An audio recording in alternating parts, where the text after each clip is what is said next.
This is The Poet and the Poem from the Library of Congress. I am Grace Cavalieri. Hiram Larew is here, and he is an adventurer in poetry. He has a new book out.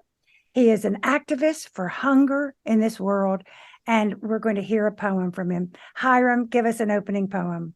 Thank you, Grace. This first poem is going to be in the same theme of many of the others that I'll visit with you about today, all about love and its many, many guises. This is about the love of meander. It's titled Fun. For whatever gurgles or winks first or strays, for what lives like maps or rummages, and for corners near or far, or noons in love with weathered rocks, for this vista's curve and slant, or fences lost in weeds, for all the fun that sideway makes, and especially for whatever shares the shade. That is Hiram Larew, which shows he has no reverence for the linear. And if you've never heard Hiram, this is going to be an eye-opener. It is going to show you what poetry can do. That is not from your new work, Patchy Ways, is it? Yes, it is. Uh-huh. Yeah. Okay, then tell us about what's in this book. Well, Patchy Ways is written from point of view of somebody who is very privileged, acknowledges that, and at the same time acknowledges, because of that, the sense of joy, of discovery, of really wonder in being here this day and age, being alive in this world, and being able to walk out into it and appreciate what's going on, almost in spite of us, what's going on in the natural world. And how you do it makes new sense of everything.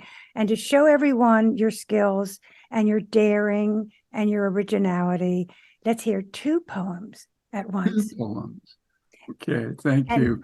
Before you do that, let me at least tell them that Patchy Ways is your newest book from Cyberwit Press, and you have appeared in Poetry South, IO Review, Poetry Scotland, Contemporary American Voices, recipient of the Louisiana Literature Prize, the Washington Review Blue Ribbon.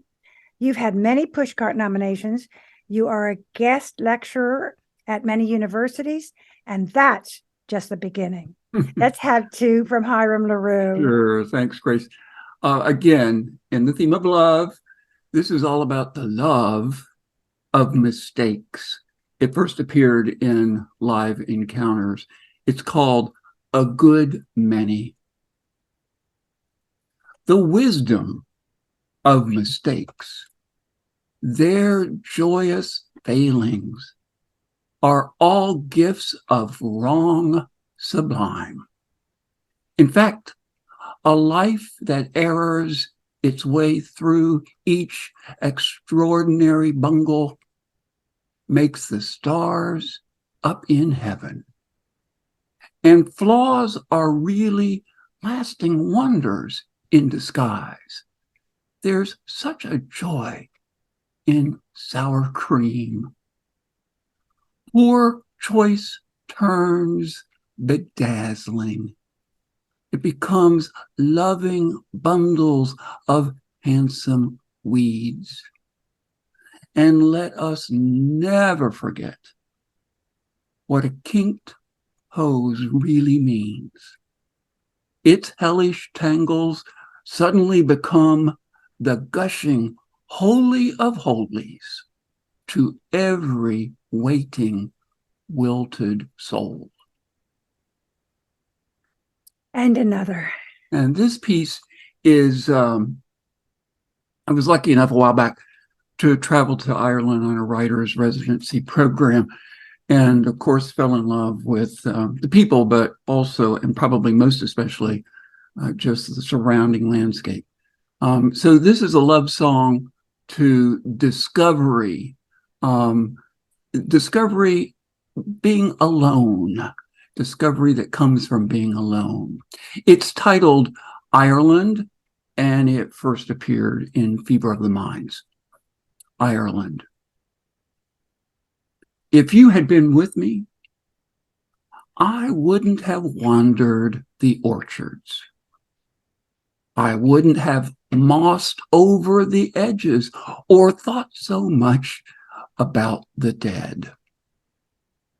I wouldn't have savored the morning's rain or stepped down into the stoned ruins so eagerly. If you had gone with me, the fuchsia shrubs wouldn't have bloomed as red, and the bogs might not have glowed amber. I love you, but if you had been with me, the stewed fish wouldn't have strummed its harp so softly. Oh, the stewed fish. Here's the book, Patchy Ways. Right. Honestly, I have spoken of your daring and your courage, but I want to talk about sunshine because sunshine comes off every page.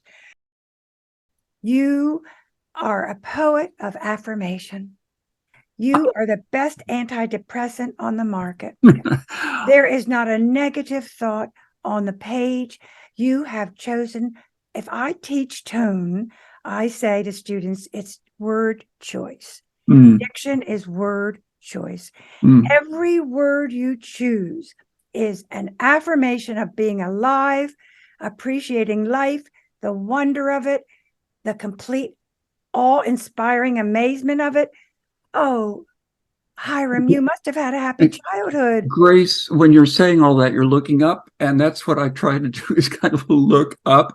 The way I say it is, I'm just so incredibly grateful. Oh, sure, there are down moments and frustrations and even anger, no question about it. But I think those almost reinforce the whole notion of how grateful I can, must, should be. And to some extent, some of that I do think is reflected in, word choice. And I also love playing with the placement of words, their role in the poem, and surprises in the poem. I always enjoy encountering surprise in poems. I just finished reading a John Ashbery poem, and I don't know how the gentleman does it, but it's just remarkable. I just love the surprise in his poems. You have hit the perfect parallel to yourself, because what he does is energy. The way he connects unusual things is energy. There's a gossamer connection between all of them, but it works. It's just incredible. As with yours. And when I say, as you know, I always say poetry rinses off language. You are an exemplar of that. Now, do you write as your thought leads you and guides you, or do you throw all your words up in the air, and then when they come down, arrange them? What's your process? My best critic, I believe, is time. So what that means is I tend to write in the heat of the moment, and of course think it's the best thing I've ever written. And then I give myself time. I have learned that I must give myself time. And I come back and kind of go, I don't think so. Or there's something here that I can build on. Rarely do I come back and say, oh, yeah, that was right. But so it's that process, that kind of marinating process that I find leads to fermentation and bubble.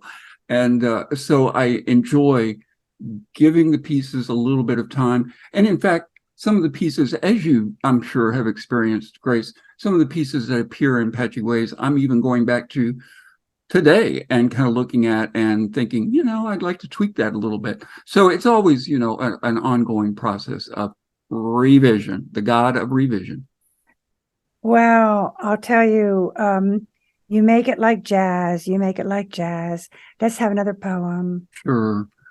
let's see, this one did not appear in Patchy Ways. It appeared in previous collection called Mud Ajar, which came out in 2021 from Atmosphere Press. And it's all about the love of waking up.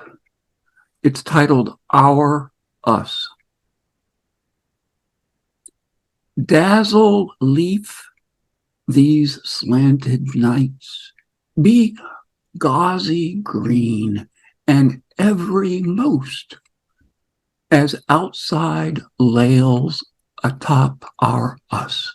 And so shines open love, shines budly, shines lofty new, so inside out. Treat truly green today our eyes become above our branches' lips, and so be dawned in full word. Then even more in majests more. Make razzle waking ways, but most of all and overall, up call our bless and glow us. Hiram, So that's kind of the opening of the day poem. I teach 4 elements of poetry: Mm, feeling, thinking, sensuality, and intuition. mm, Intuition is the hardest one to do as a poet because it means to trust the reader. mm. And of all the people I know, you trust us to make the connections. You really have faith that the reader knows everything you know, as smart as you are, as imaginative as you are, or you couldn't do what you do because you have these invisible bridges and you trust us to walk over them. And guess what? We do. I try to provide enough cues as to, and hand coming along to not leave the reader behind. Obviously, there's no point in doing that. But at the same time, I do trust that the reader can set aside the cares of the day and perhaps focus in for just a moment on another world of poetry. So yeah. Yeah, but you trust the I- reader to make the connections Yes. too, because Yep. your way is always, it goes in all different directions. Mm, Let's hear another. Okay. Hiram Larew is on The Poet and the Poem, and we are Okay. alive and awake. This poem was written back in the Pleistocene era. It appeared in my very first collection titled, the collection is titled Part Of. It first appeared in a little journal that I don't believe is even being printed anymore called Ruby. It's titled Better Seeds. And again, it's all about the love of spring's opening, better seeds. Looking up seems early. I'm going to slip outside as soon as sprigs poke and fences shine. Scout about until you wave me in for breakfast. I'm going to lean into my wishes because this is the nickel time of spring when legs seem longer. There are better ways of learning, ways as ready as your bird box. There are better people, ones who get polished by the wind. And there are better seeds, the kind that wait a year or two. But it's hard to wait when everything is curling.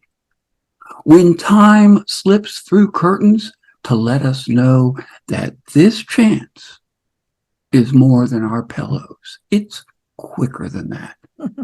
It's kind of like our neighbor who slides a box of kale starts onto the porch first thing, chuckling not to wake us.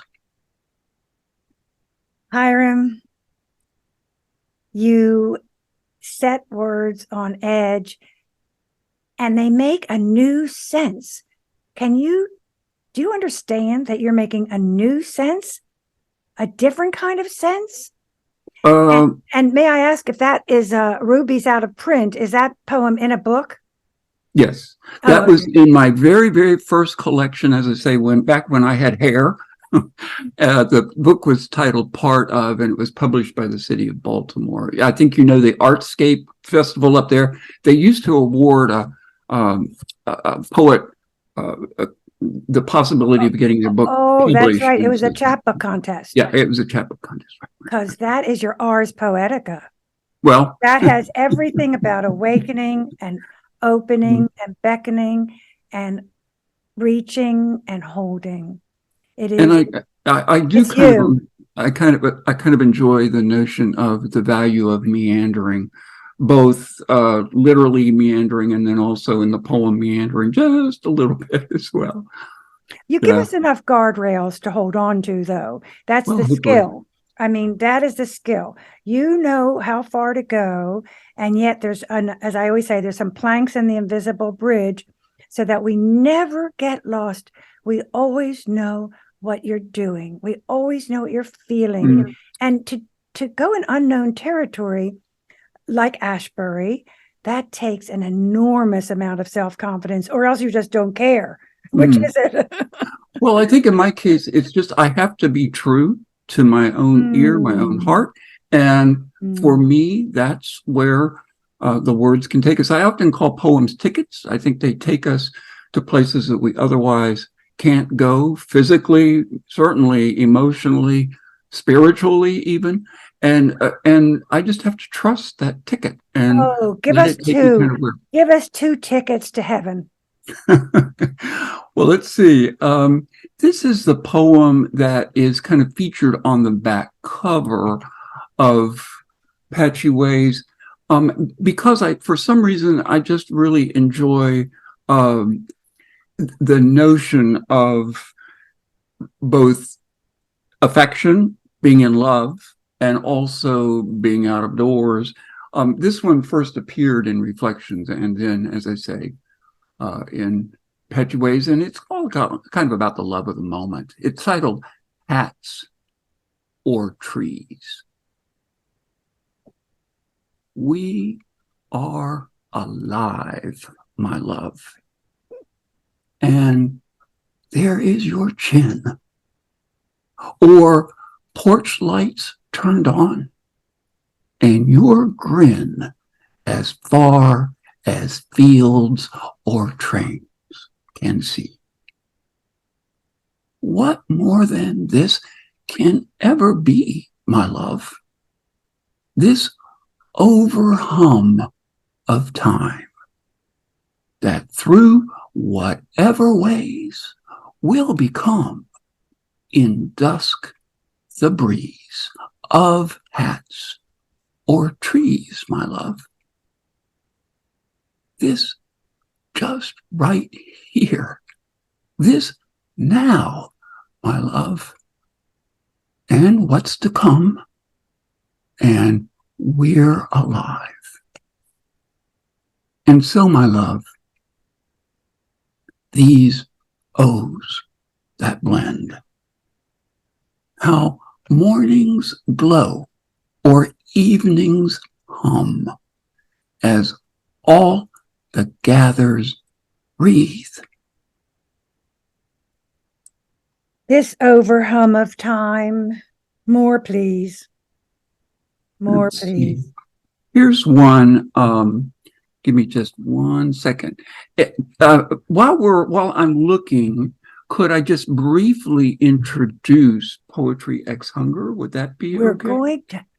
Okay. You just took that right out of my head. Okay. Let me just tell them that you are an activist in this world to wipe out hunger, and you're using poetry to do that. And so please, let's have a station break while you talk about this fantastic nationwide movement, which is using poetry. I have a background in agriculture, farming, hunger, food security or insecurity, and also have been writing and loving poetry for the many years as well. And after I retired, I decided I wanted to pull the two together, the two worlds together, namely because as I began to look for poems about empty stomachs, I couldn't find too many. There certainly are some, but not as near as many as there should or could be. And so, to make that long story short, working with the United Nations and others, I've kind of tapped into the world of poets and their amazing talents. And we now have, I think, close to 400 poems on the Poetry Ex Hunger website. And much more important than just posting them there, which is a first step, but it's not the final step. We're putting those poems to use.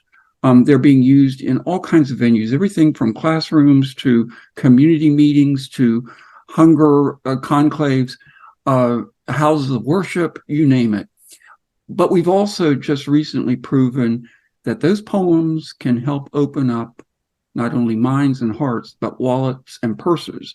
We've used them to raise considerable funds for Feed the Children and a DC-based group called Roots for Life. So, as I said at the beginning, I acknowledge that I come from a very privileged background. One way that I have of perhaps giving back is this notion of rousing the wonderful poets out there worldwide in response to a hunger. We have a logo of Poetry Ex Hunger, and it's fighting hunger one poem at a time. Hiram, there are many things you do, and after this, if people want to hear more about it, they can get in touch with me, and I will put them onto your website. Can you give us the website? Yeah, the Poetry Ex Hunger website is just www.poetryx, the letter X, hunger, that's all one phrase, poetryxhunger.com. And we're always looking for new poems to be submitted. There's a submission window there on the website. And what does the X represent? It's just kind of Xing out hunger. Exactly. Yeah. Well, give us a poem, and then we Okay. want to talk about something else that I know. Okay. All right. Here's one. I grew up in Central Virginia, and though I didn't live in the rural setting, more of a suburban setting, I loved visiting. We weren't far from rural spots, and so I think back about those and reminisce about them. This one is love of that setting, a rural setting, country type setting, but also the whole notion of trying to find my place in that area or in that world of rural. It's titled Country Stores. I live in meanwhile. My time frays with its undoing. My breath slantly breeze, and these turned pages just suggest me. I hide in the midst of and peek through jaunts or schemes. My sacks are full of longed for. My train whistles, and I travel towards wishing on halfway betweens. Better said, I love country stores that sell the smell of then or just so. Hiram, a big proportion of your time is spent also exploring the legacies of slavery nearby. And there is something called Voices of Woodlawn, which you put on the map, and we need to hear more about that. I was lucky enough, Grace, a few years back, before the pandemic, to take a writer residency offered by the Inner Loop, a DC-based group, at Woodlawn Plantation, Historic Plantation, just across the river from Mount Vernon, owned by and built by relatives of George Washington. And it was a week-long residency. The last day there, I invited 4 wonderful African-American poets to come in and visit. Well, one right off the bat said she simply couldn't. It was just too difficult, too fraught. The other 3 were very brave. They came, they wrote. It was difficult. The work that resulted was amazing. I know I'm biased, but I just think it's amazing. And so we assembled it into a program, included some art that also came as a result of the visit, and music through the wonderful auspices of Cliff Bernier and his harmonica, into a program called Voices of Woodlawn, which is not only about the history of slaves who basically their lives are unknown. There were 90 slaves at Woodlawn serving 9 whites.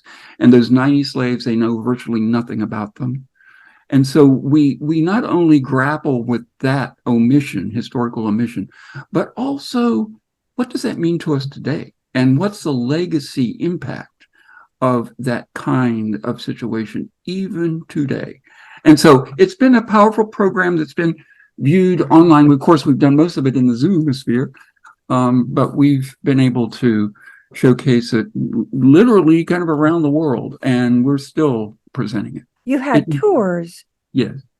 So you actually take people there along with presenting the poetry. Yes, and we've also been invited to other historic plantations like or facilities like Marietta House in a place called Laurel, Maryland, that also was a slaveholding plantation.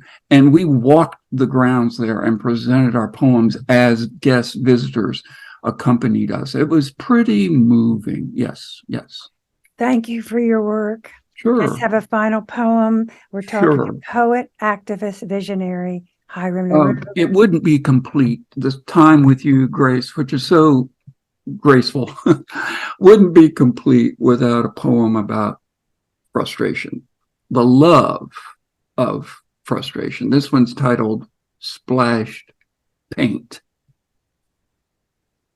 Heaven in hell, what a day it's been. A devil of slams and broken down stuff. Starting off with that shorted out curse of sparking bolts. And then those cracks in bricks that somehow started leaking. And even more, that bam of a what the devil crash. And then, oh then, how paint somehow, dear God of spills, got loose. Yes, sir. A day of days when I swear I give up ended all of the dire and misery by stomping its hat flat dead for good. That is the voice of Hiram Larew, and this is the poet and the poem from the Library of Congress. The program is produced by Forest Woods Media Productions, post-production by Mike Turpin, MET Studios. We wish to thank the Library of Congress for making the program possible. Funding is provided by the Sinipid Fund, by the Ravada Foundation of the Logan family, by Natalie Canavore and Sandy Jackson Cohen. Mike Turpin is our engineer, and I'm Grace Cavalieri. And another hit. It's another hit show. It is, but I cannot see. Okay.